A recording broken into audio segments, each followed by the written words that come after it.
1984, 2013. Now I'm not gonna, y'all can read your book and find out more about him, but the reason why I wanted him here is because I believe he speaks to the forwardness of our community, not just the black community, but the American community. I love the fact that he came from a humble beginning, single parent home. His mom gave him the tools to succeed, but it took effort, energy, dedication. I guarantee you when he was going to school, people were clowning him. Kind of like we get. Oh, you trying to be white? You trying to be like the white man? Because you want to get a proper education, because you want to make some of yourself. Changing generations. And without further ado, because I could talk all night about this gentleman, ladies and gentlemen, help me recognize and present to this stage Dr. Ben Carson.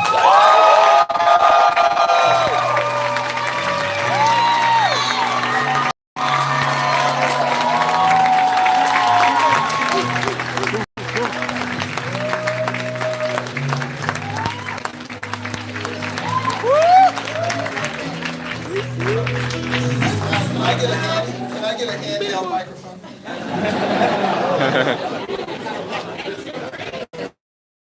All right, thank you. Because sometimes I like talking. So thank you for that. Thank you for that very warm welcome, and thank you for being here. I am speaking in my personal capacity today, not as a government official.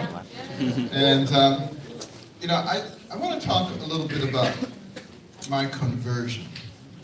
Because, growing up in Detroit and Boston, and then going to Yale University, and then going to the University of Michigan, all bastions of liberalism.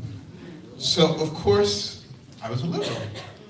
If you see my pictures when I was in college, I had the big afro and, did all the things that seemed to be appropriate. And, my first vote, was for George McGovern. I said, yeah, we're gonna change America into a new and different place. Fundamentally changed the nation. But what really changed me is when I was a resident at Hopkins. And I would be in the clinic, and I would see so many people coming in from the streets of Baltimore who were dependent upon the government, who were dependent upon other people, who really didn't see for themselves a part of the American dream. And I said, that's not the way God intended things to be in our society. And then people were always talking about Reagan and saying he was a racist and a horrible person. I started listening to what he was saying. I said, this man actually makes sense. He's talking about things that are logical. And, that's really when I kind of had a significant conversion experience. But this is not to say that I didn't recognize that there was racism and prejudice in our society. Of course there is, of course there was, but my mother was quite an amazing person. She'd always say to me, if you walk into an auditorium full of racist, bigoted people, she said, you don't have a problem. They have a problem. Yeah. Because see, they're gonna all cringe and wonder if you're gonna sit next to them, whereas you can go sit anywhere you want. And that's kind of the way I led my life, recognizing that of course there are going to be people out there who allow Satan to stimulate their minds, but you don't have to let that control you. You get to decide what is going to control the kind of person you are. I remember when I was in the 8th grade, having come through my period already when I was just a horrendous student. I was the worst student imaginable. But, my mother made me read books, made my brother read books, and really that kind of changed my life. And I went from the worst student to the best student. And I remember all the students used to laugh and call me names, coming to me saying, Betty, how do you work this problem? And I'd say, sit at my feet, youngster, while I instruct you. It was kind of fun to be able to do that. But I remember, in the 8th grade at Wilson Junior High School, I had really turned things around. I was a top student. And top student always got a special award at the end of the semester. And I knew I was going to be the one this year. I was the only black student. And you would take your report card around to each teacher and they would mark it. And I had all A's and I was down to the last class, which was band. And I was quite good in band, so I knew I was going to get an A in there. And the turkey teacher gave me a C. Wanted to ruin my chances. But to his chagrin, band didn't count. So I still got the award. And if any of you saw the movie Gifted Hands, you saw the situation where the teacher berated all the other students for letting a black student be number one in the class. That's the kind of thing I grew up with. So have I seen racism and prejudice? Yes, but I also recognize that the reason the teacher said those things is because the teacher was ignorant, didn't really understand. They had very different ideas about what black people could achieve. And there are still people who feel that way today, and I understand that. But also, we need to recognize that not everything is racism. There are a lot of people who bring up racism no matter what is going on. And, I remember as a first-year medical student at the University of Michigan, I did terribly on my first set of comprehensive exams. And I was sent to see my counselor, and he looked at my record. He said, "You seem like a very smart young man. I bet there are a lot of things you could do outside of medicine." He said I should drop out of medical school.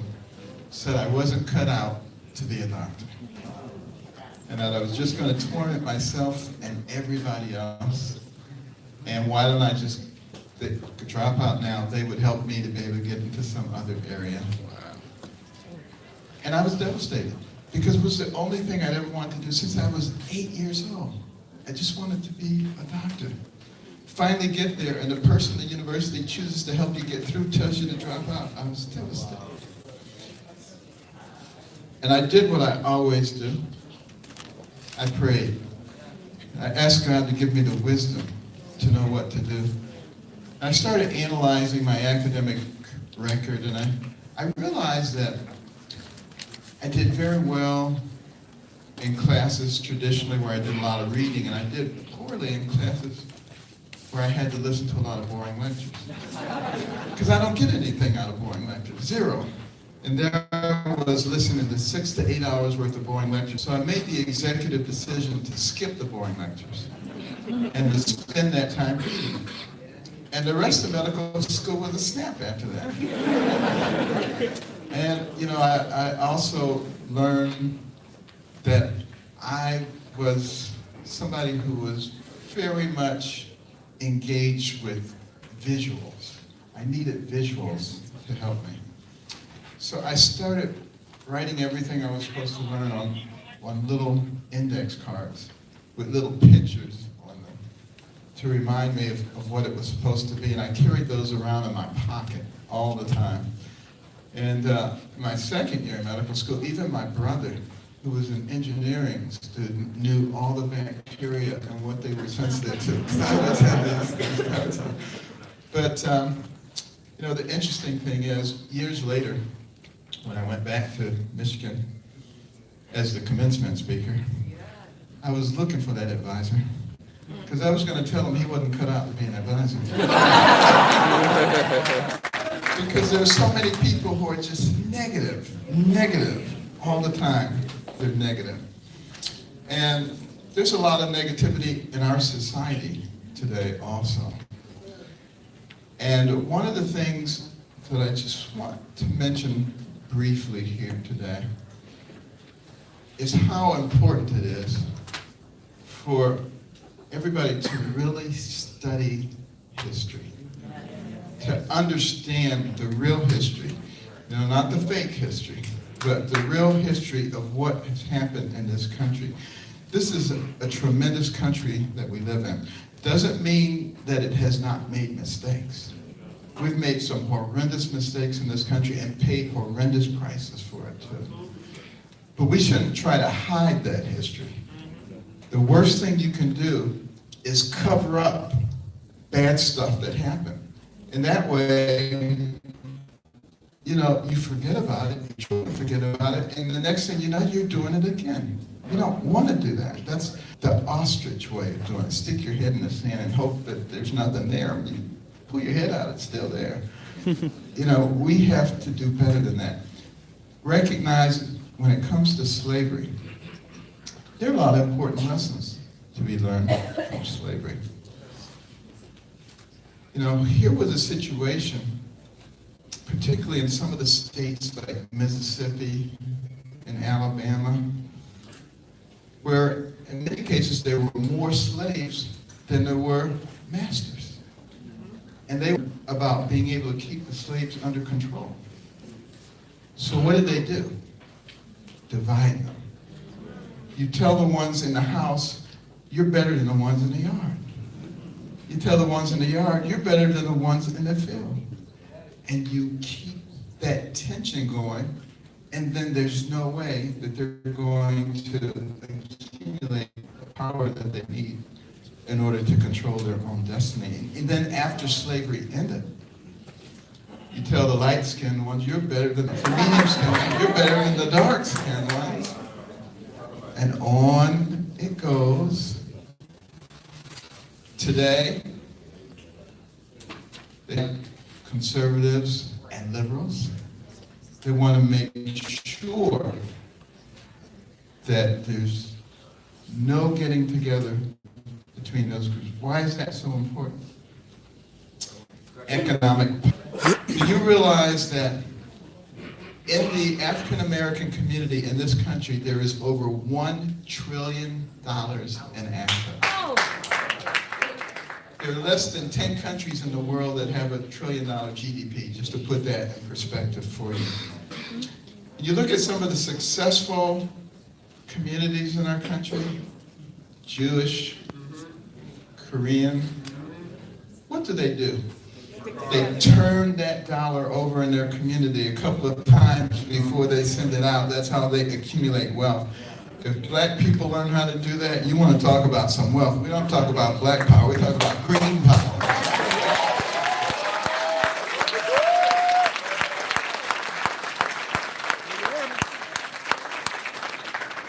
And that is something we just have to start thinking about. Don't allow ourselves to be divided. Divide and conquer. It's the strategy that has existed since there were people on earth. And it's still going on today. It's going on a larger scale in our society at large. This nation is far too strong to be brought down. But it can clearly be destroyed from the inside. And how do you destroy it from the inside? You see it going on every day. People stirring up strife. You can take the most radical right-wing person, and they're going to agree on 90% of stuff. But see, the haters, they take that 10% and they stir it, and they magnify it, and they try to get you to think that that's the only thing that's important. And hence we have all the hatred that's going on in our society today. And if you look at history, it will destroy us if we are not smart enough as a nation to actually see what's going on. One of the things that I try to tell most of the young press people that I see, that I run into, is I say, you're part of a noble profession. The only business that's protected by the United States Constitution is the press. The reason for that is because the press is supposed to disseminate information to the people so that the people can wisely decide on what their will is, and then the country can be run on the will of the people. When the press decides that they're going to act differently and that they have an agenda and that they're going to try to manipulate people and be on one side or the other, then we have a problem. And we need to encourage all the press people we know to reach for that level of integrity that was intended. And I'd like to see some of you young people go into journalism and be fair and be just. Become a mogul. You know, Armstrong Williams, look at all the TV stations he owns. I want you all, some of you, to be even bigger than that. And be able to have networks that emphasize fairness and justice. It is possible to do. You know, it's in our pledge, liberty and justice for all. But are they just meaningless words? Or is it actually willing to advocate for? Something that we're actually willing to fight for. We have the ability to do that. And then when it comes to fairness, a lot of times people want it to be only fair for them. They don't care about other people. Now, one of the things that's been argued about for decades now is the whole concept of, do we take somebody's skin color and then we use that to give them a special advantage?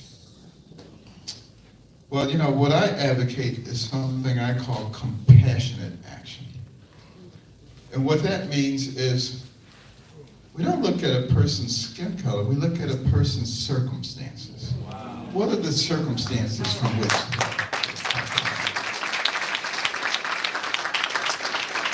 You know, we have always been a compassionate society. And, you know, if somebody came from, you know, the worst environment and, you know, they've achieved at an extraordinary level, and then there's somebody else who came from the best of circumstances and they've achieved at an extraordinary level, yeah, I say give the one who came the furthest a little bit of advantage, absolutely. And I don't think that's unfair, and it really doesn't matter what color they are. You know, if it happens to be a little kid from Appalachia whose father got killed in the coal mines when he was 5, who's been working his tail off all the time, and he's managed to get a 3.97 grade point average and a 95 percentiles on his standardized testing. And he's up against my son, you know, who grew up in complete luxury and had every advantage and everything, and also has that. I give the Appalachian kid the advantage in that situation. Because in that kind of situation, the group needs it is the group that benefits. And that group may change over the course of time. So that's what I call fairness. When we look at people's circumstances, because people are people. You know, and what makes you who you are?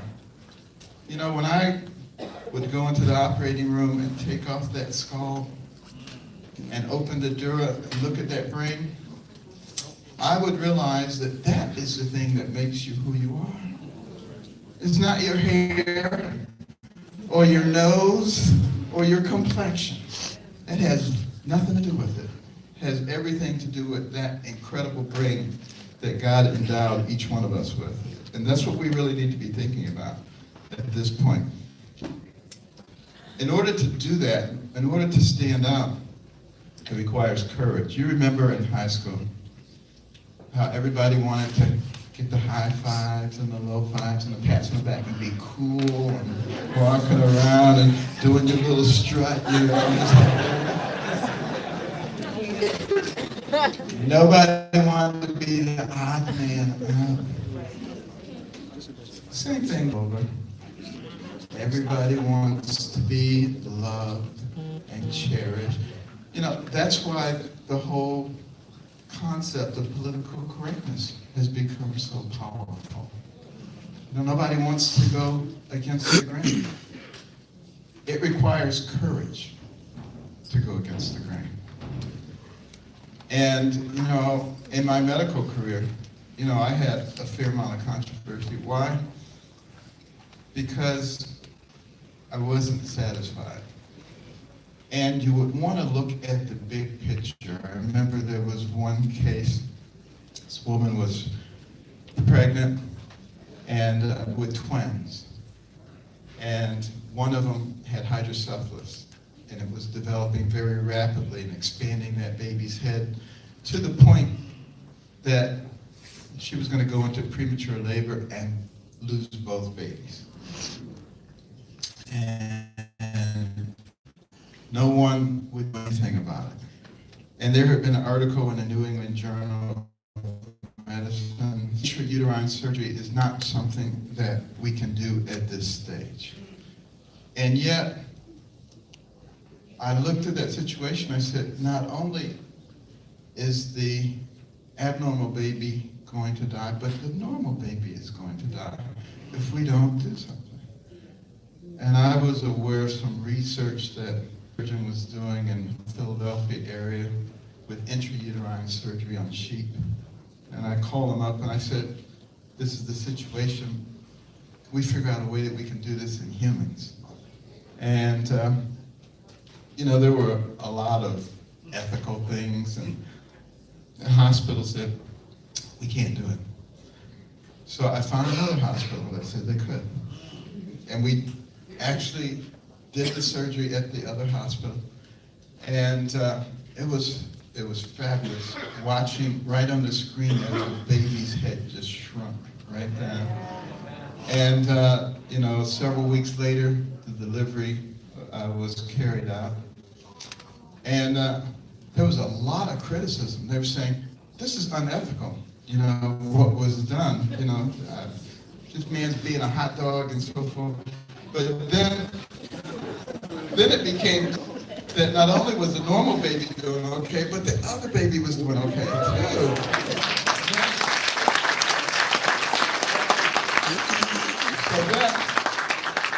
So then they all said, well, I would have done that too. But, you know, that's the way it works. So you really can't be concerned about what people are going to be thinking. You can't walk around with your finger in the air all the time trying to figure out what are they thinking, what should I do? Same thing with achondroplasty, most common form of dwarfism. 7% of achondroplastic babies used to die, usually in their sleep. It was because of an abnormal bony formation at the base, it's called compressing the brainstem. And when people did something about it, it was so tight that they frequently exacerbated the situation and the baby would die or be crippled. And I remember being in Rome at the first international conference on human achondroplasia and all the world geneticists and people were talking about achondroplasia. And then it came my turn to talk, and I talked about we developed to decompress this area safely. And they were just outraged. They said, you surgeons are the ones who kill these people because you think you can do everything. If you leave them alone, only 7% of them will die. And they were just on and on. And I came back to Hopkins. I continued doing the operation. People were complaining to the dean and to the president of the hospital. Carson's a wild man. You can't let him be doing this. And they reported me to the Maryland Medical Association, the AMA. Got to stop this man. But know, by that time, I had done enough cases, we could reveal the data, and it showed that none of the patients had died. They were all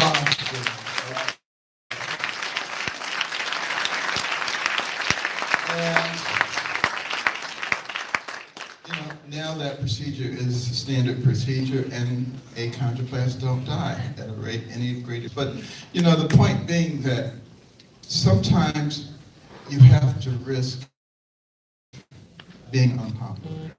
Sometimes you have to people saying bad things about you and calling you names. But, to me, that's not important. To me, what's important is to be called by a favorable name by God.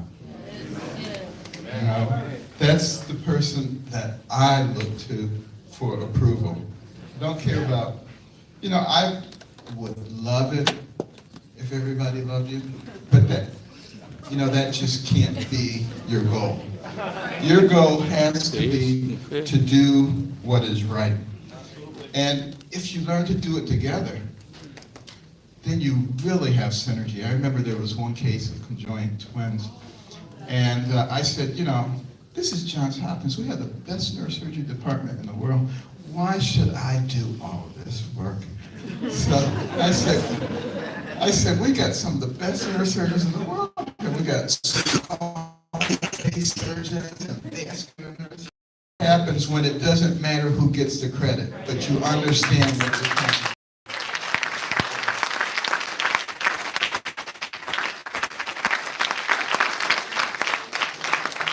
But the key thing for us is not to let other people dictate who we are. Don't let the haters dictate to you who you are. And trust in God. Sometimes it's hard to understand God. I remember there was a case in South Africa, conjoined twins. And we had to emergent separate because, they were deteriorating rapidly. They didn't know why they were deteriorating. And we were putting them on cardiac bypass. The heart of one of them wasn't functioning. So the other one was doing all the heart work. So as they grew, they were going to congestive failure because he couldn't do all the work. That's why they were deteriorating. We discovered that on the operating room table. Well, we got them separated. Obviously, the one with no heart function died. But the other one was doing pretty well. We're kind of encouraged about that. And then that one started having seizures and started having all kinds of problems, and within a couple of days died. Autopsy revealed that one didn't have any kidneys. The other one had the kidneys. One had the kidneys and one had the heart. And I'll tell you, riding back to the United States, I was more depressed than I think I've ever been. I was saying, Lord, why'd you get me into this? Anybody can fail. I don't need to be doing that.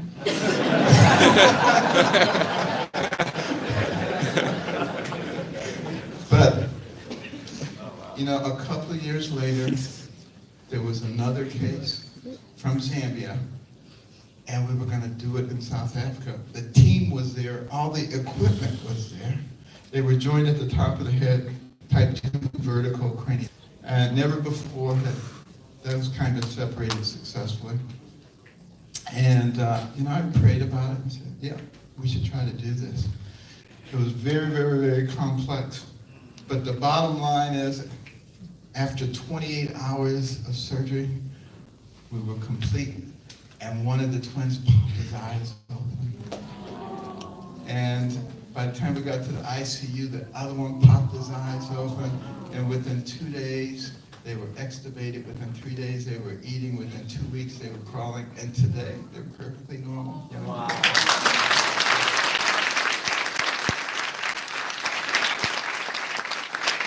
But the real success you had to be there to witness was the reaction of the people. I mean, the people were literally dancing in the streets.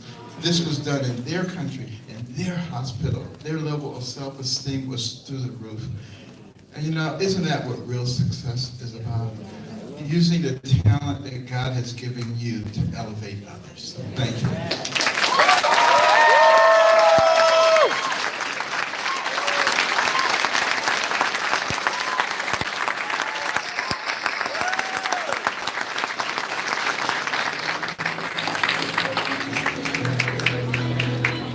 Who the heck? Don't be selfish. Don't be selfish. You can't be selfish. God gave you, man. Use what God gave you. That's from Ben Carson. All right. You said lazy world? You said lazy world? Give Ben Carson another round of applause.